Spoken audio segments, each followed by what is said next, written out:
அனைவருக்கும் வணக்கம். கவுனி அரிசி பருப்பு கார பொங்கல் எப்படி செய்கிறதுன்னு பார்க்கலாம்.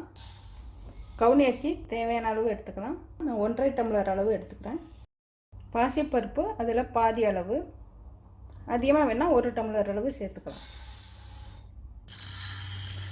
முதல்ல லேசாக வறுத்து எடுத்துக்கணும்.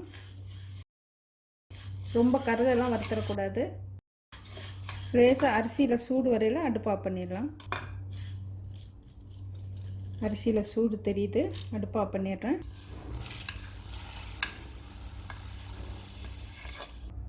மிக்சியை விட்டு சுற்றி குருணை பதத்துக்கு உடைச்ச மாதிரி எடுத்துக்கலாம். இப்போ பாசிப்பருப்பை சேர்த்து லேசாக வறுத்து எடுத்துக்கலாம்.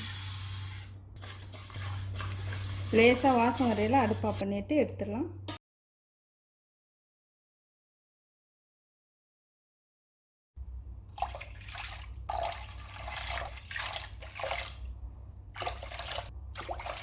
ஆறு டம்ளர் அளவு தண்ணி சேர்த்துருக்கேன். பாசிப்பருப்பு அலசிட்டு இதில் சேர்த்துக்கலாம். சேர்த்துட்டு நல்லா கலந்து விடலாம். பொங்கல் வந்ததும் ரொம்ப கெட்டியாக இருந்ததுன்னா மட்டும் சுடு தண்ணி சேர்த்து கலந்துக்கலாம்.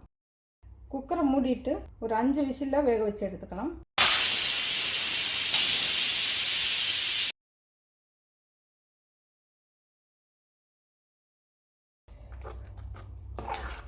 இது கொஞ்சம் பிசுபிசுப்பு தன்மையோடு தான் இருக்கும். 3/4 டீஸ்பூன் மிளகு, 1 டீஸ்பூன் பொடி பண்ணி எடுத்துக்கலாம். தேவையான அளவு முந்திரி பருப்பு, ஒரு துண்டு இஞ்சி பொடியாக நறுக்கிட்டு நச்சு எடுத்துக்கலாம். சேர்த்துக்கலாம். ஒரு 1/4 கப் அளவு வேணாலும் சேர்த்துக்கலாம். மிளகு, சீரகம், முந்திரி பருப்பு,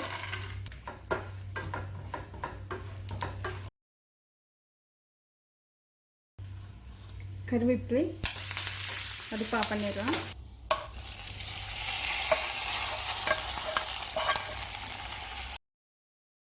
இஞ்சியை நச்சுட்டு தண்ணியில் சேர்த்து வடிகட்டிட்டு சேர்த்துக்கிறேன். தேவையான அளவு உப்பு.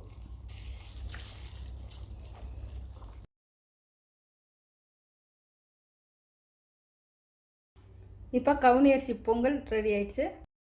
இது கூட தேங்காய் சட்னி, சாம்பார், வடையெல்லாம் சேர்த்து சாப்பிட சுவையாக இருக்கும். நன்றி, வணக்கம்.